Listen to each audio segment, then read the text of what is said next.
उपस्थित हैं, मैं इस विलंब के लिए आप लोगों से क्षमा मांगता हूं। देरी का कारण मुझे नहीं बताया गया। मैं कई घंटे हेलीकॉप्टर में बैठा रहा,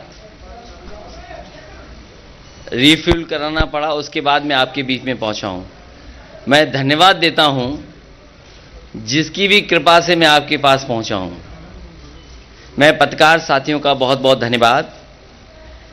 आज मुजफ्फरनगर में चुनाव की पहली प्रेस कॉन्फ्रेंस हो रही है। सबसे पहले मैं चौधरी चरण सिंह जी को याद करता हूं।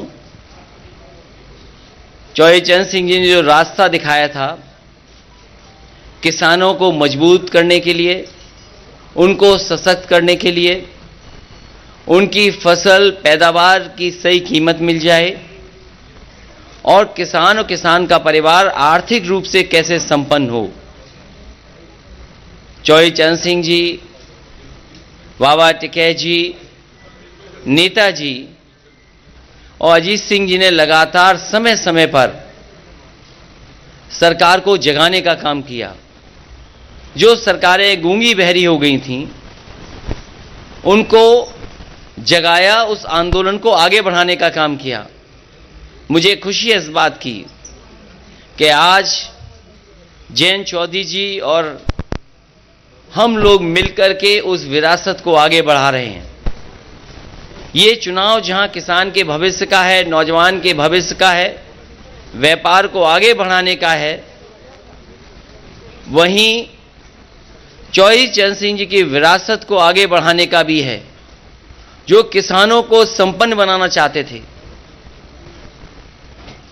किसानों के लिए सपना देखा था कि वो संपन्न हों, लेकिन जो हालात हैं, भारतीय जनता पार्टी ने किसानों को कहा कि उनकी आय दोगुनी होगी,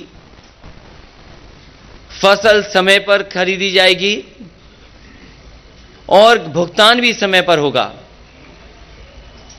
लेकिन जिस तरीके से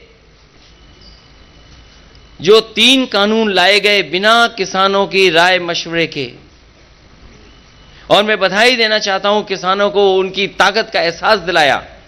लोकतंत्र में किसानों ने एकजुट होकर के और सब कुछ भूल करके एक साथ खड़े होकर के मजबूर किया सरकार को, और सरकार को अंततः वो कानून वापस लेने पड़े। भारतीय जनता पार्टी आज भी नहीं कह सकती है कि वो 3 कानून क्यों लागू किए थे और 3 कानून क्यों वापस ले लिए। ये वोट के खातिर लिए हैं।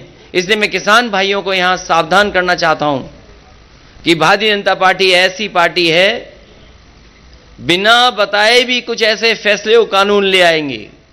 इसलिए मैं आरएलडी और समाजवादी पार्टी का गठबंधन है, किसान भाइयों को भरोसा दिलाना चाहता हूं कि कोई भी ऐसे काले कानून उत्तर प्रदेश में कभी लागू नहीं हो पाएंगे, जो भारतीय जनता पार्टी की नीयत है, जो उनकी मंशा है।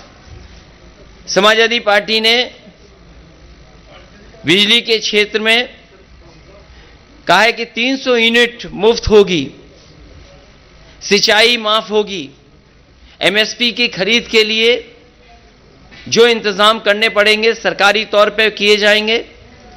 वहीं फार्मर्स के लिए कि उनके गन्ने के भुगतान के लिए उन्हें इंतजार न करना पड़े, 15 दिन इंतजार न करना पड़े। Farmers corpus fund, farmers revolving fund budget से देकर के किसानों का समय पर भुगतान करने का काम भी गठबंधन मिलकर के करेगा। लैपटॉप पहले भी बांटा था, फिर बांटेंगे। समाजवादी पेंशन पहले भी दी थी, आगे भी देंगे। और वहीं मैं इस मौके पर याद दिलाना चाहता हूं भारतीय जनता पार्टी को कि कम से कम अब चुनाव आ गया है, अपना संकल्प पत्र तो पढ़ लें। जो जो वादे किए थे, क्या वादे पूरे हुए हैं? उनका हर वादा जुमला निकला, झूठे विज्ञापन दिए, आज भी आंकड़ों की खिलवाड़ कर रहे हैं।